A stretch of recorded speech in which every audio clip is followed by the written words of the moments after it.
Tonight, tears and heartache. The NYPD in mourning. One of their own, a veteran officer, was a mother of three, ambushed and executed sitting in a police vehicle.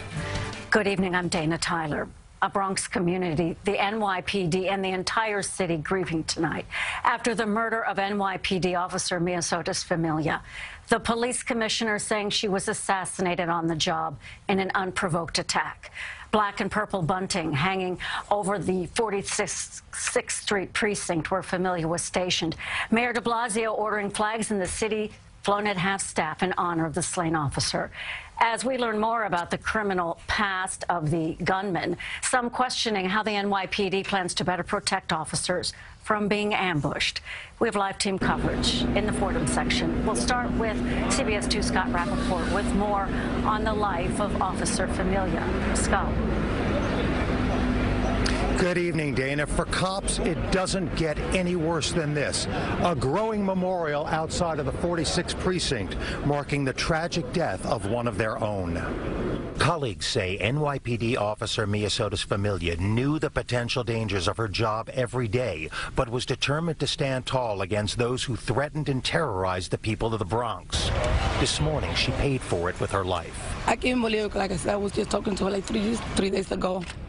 For me, it's a surprise. She was just right there in the car right there, and I can't believe it. The 48-year-old cop, a 12-year veteran of the NYPD, was a single mother of three, including twins, and lived a life dedicated to service and helping others. It's very sad.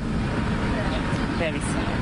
Before she became a cop, she worked for 5 years as a nurse in a hospital and as a medical assistant at the American Red Cross in New York for 2 years. At the 46th precinct, where she spent her entire career, purple and black bunting and flowers mark her tragic loss. There was a prayer service for officers outside the precinct. Commissioner James O'Neill came to address the rank and file here. Officer Familia joined the NYPD at the age of 36, where she routinely worked the midnight shift, the same shift she was working when she was killed. Her friends, too, say she knew police work was dangerous, but it never discouraged her. She loves it. She will say she loves it. She says a little danger too, but she loves it, she said. She also brought an inherent decency to the job. Ask Mario Flores, who says Officer Familia gave him a summons just last week. But she gave me the ticket, but with a smile, though. And I had to smile back because she was very respectful. A benchmark of her life was service. As such, earlier in her career, before becoming a cop, it's interesting to know she went to Ohio State to study medicine. In the Fordham section of the Bronx tonight. Scott Rapoport, CBS 2 News. Okay, Scott, thank you.